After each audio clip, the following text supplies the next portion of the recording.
વિસાવદર વિધાનસભાની ચૂંટણીમાં જનતાએ CR પાટીલને શરમજનક રીતે અને ભૂંડી રીતે હરાવ્યા એ વાતથી એને ગુસ્સો આવ્યો છે અને CR પાટીલ ઉમેશ મકવાણાના ખભા ઉપર બંદૂક રાખી અને આ કાંડને કરાવી રહ્યા છે. મારી CR પાટીલની એક જ ચેલેન્જ છે, કેમ કે ગુજરાત આખામાં ધારાસભ્યો તોડવા ફોડવા ખરીદવાની દુકાન માત્ર ને માત્ર CR પાટીલ ચલાવે છે.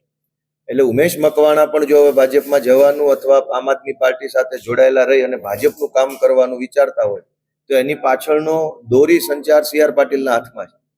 CR પાટીલને ખુલ્લી ચેલેન્જ છે મારી કે આ બધા કૃત્ય કરવાના બદલે જો CR પાટીલમાં હિંમત હોય તો ધારાસભ્ય ઉમેશ મકવાણા પાસેથી એકવાર રાજીનામું અપાવી દે અને આવે બોટાદની ચૂંટણીમાં. અમે જોઈએ છે કે CR પાટીલમાં કેટલો દમ છે. એટલે વિસાવદર વિધાનસભાની ચૂંટણીની ખીજ દાજ CR પાટીલ કોકના ખભે રાખીને ઉતારે છે.